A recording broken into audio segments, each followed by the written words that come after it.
Hey there, and welcome back to another dual episode of Networking and Marketing Made Simple and the Entrepreneur Rescue Mission.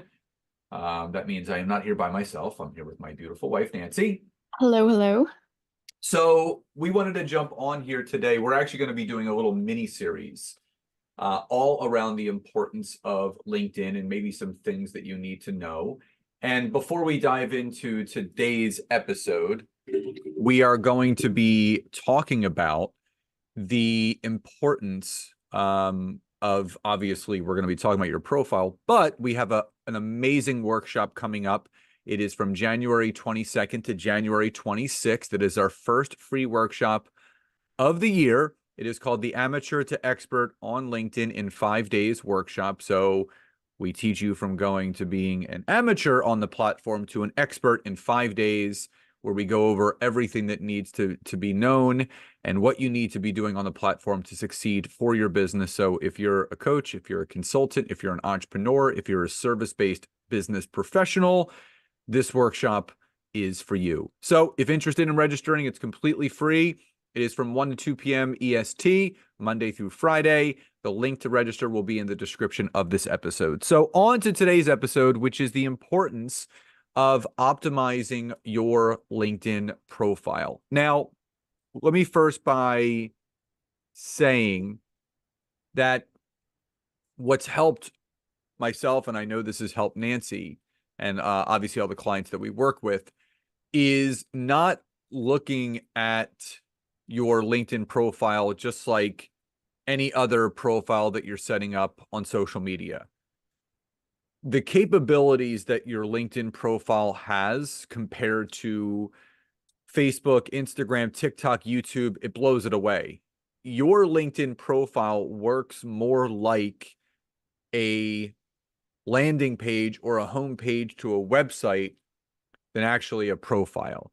So Nancy, with obviously all the things that you've been learning from me and we've been doing together, for people that don't understand the importance of optimizing your LinkedIn profile, what's been the biggest, I guess, change for you or needle mover for you to encourage other people to really take advantage of optimizing their profile the right way?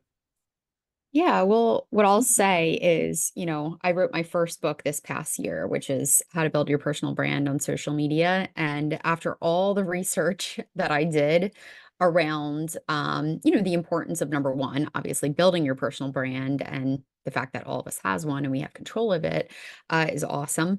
But across the board, every single personal brand expert, every single marketing expert who talked about building your personal brand said that you need to have a presence and you need to have a profile on LinkedIn. It is by far the best, not just in their opinion, but my opinion as well, place to build your personal brand. Where else can you share not only your resume, your history, your skills, your recommendations, right? Kind words from other people that you've worked with, all the wonderful things that you're doing, awards that you've won. Where else can you share that? And like you said, have kind of a landing page of you. So for me, building your LinkedIn profile, Scott, is absolutely a no-brainer. So, if you're currently like wondering, should I be on LinkedIn or should I not? Hands down, every single person, whether you are working for someone else, whether you have your own business, whether you're, just plain on social media, I think every single person should absolutely have a profile on LinkedIn.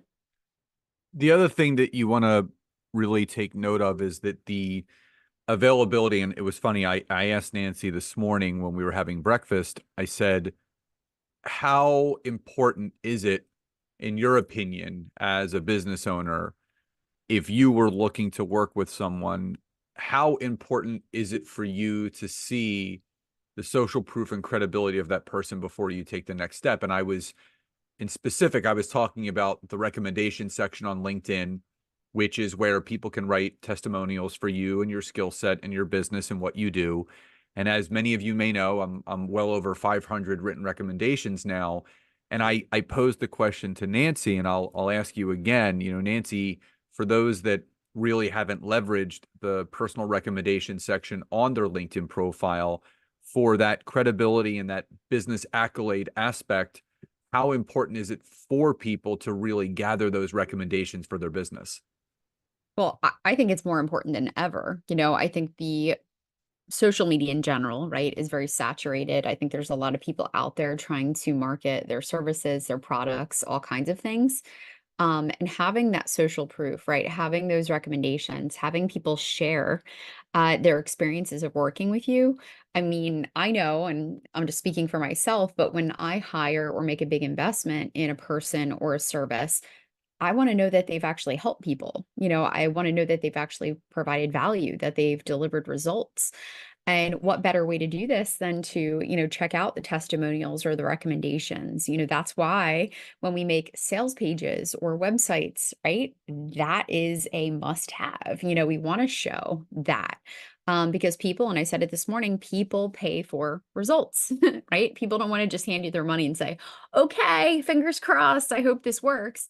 They want to know that they're actually going to get the desired result. They want to know that you're the person who can answer that problem for them.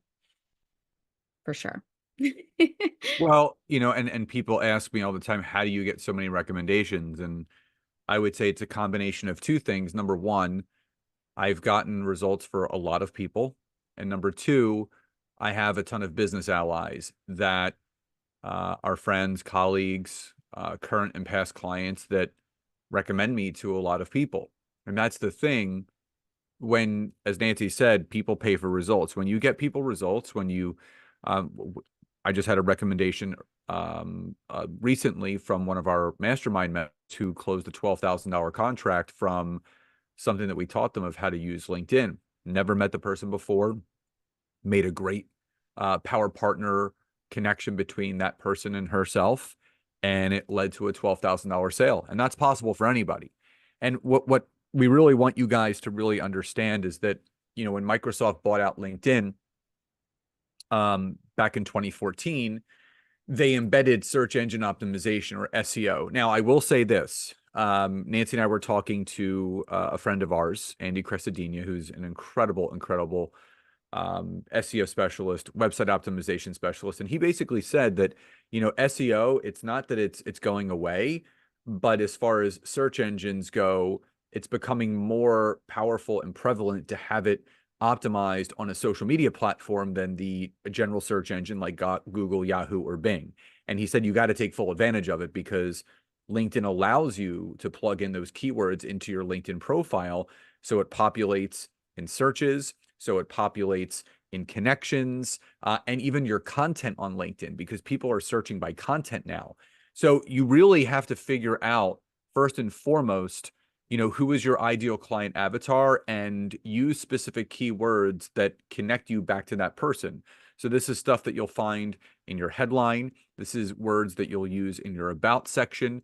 These are words that you will use in the description of your experiences, but also making sure that you're filling out all of the smaller areas of LinkedIn that people kind of push to the side, which is your volunteer experience, your licenses and certifications, and your awards. Whether it's related to something that you're doing right now or it's something in your past, it's still relevant to your business journey. Nancy, I can't tell you how many people I talk to that feel like they need to delete everything they've done prior. So, Nancy, would you ever delete your past experiences at the 2 Fortune 50 companies that you worked for? No, because people want to see that journey that you've gone on to where you are right now. Well, it's also connecting points. Think about it, depending on how you're using LinkedIn, whether it's to network and to, make more connections, those are connecting points. Oh my gosh, I saw we both worked for X, or, oh, I saw, you have a background in whatever industry, they're connection points. So don't hide it. Don't, get away from it. Everyone has a story. Everyone has a journey. I think it's important to leave those things on there. And, I know that back when I started, that's what I wanted to do. I was like, oh, I got to start from scratch. But you don't want to do that, right? You want to show your story. You want to show your journey, just like, you have years and years of experience in health and wellness, right? You can connect. And that's such a relatable point, to talk about with someone who also is in health and wellness or has a history in health and wellness as well. Well, the great thing is it's also a connection point when I share my story, because I was on a podcast the other day And I love correlating the lessons that I learned in health and wellness, personal training, sports nutrition, even working out and competing, to what it takes to actually grow a successful business, but doing business consulting and coaching now. So you have to realize that everything that you've grown through and gone through in your professional career has primed you for whatever you're doing right now. And it's not about like being ostentatious or gloating about the successes that you have, but if you want to build the know, like, and trust, and you want to build rapport with people, and you want that person that you're looking to work with to have the utmost confidence that the decision that they're making to invest in you and work with you, you have to make sure that you're a trusted resource. And having your profile showcase those accolades and the things that you've accomplished will help bridge that gap. And as Nancy said, create that connection point between you and the other person. Now, the other thing that I'll tell you is that one of the most underutilized areas of LinkedIn is the featured content section. And this is a section where you can kind of promote what you have going on. So if you want to have your LinkedIn profile, much like Nancy and I do, which are basically they're giant lead magnets.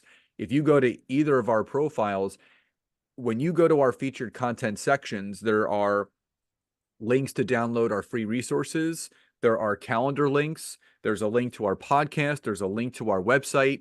You have to understand that LinkedIn is a gateway for you to build connections offline. So you want to create a path and a journey for that person that's going to find you through a search result on LinkedIn. If your profile is optimized the right way, they'll go to your profile, they'll check you out, and they may click on your clickable link in the top part of your profile, or go to your featured content section and watch a testimonial video on YouTube from one of your clients, which Nancy and I have one of those up there as well. So you have to understand you need to create as much trust, rapport, but also confidence in that person that's thinking about working with you as quickly as possible. And optimizing your LinkedIn profile the right way will absolutely allow you to do so. So we're going to be going over all that and more in our free workshop from January 22nd to the 26th at 1 p.m. to 2 p.m. EST. So if you would like to learn more insider tips and tricks as far as how to properly optimize your LinkedIn profile, go to the description of this episode, click on the link, get yourself registered, and we will see you there. So we hope you found today's episode helpful. Love and gratitude, and we'll talk to you next time. Bye, everyone. Bye-bye.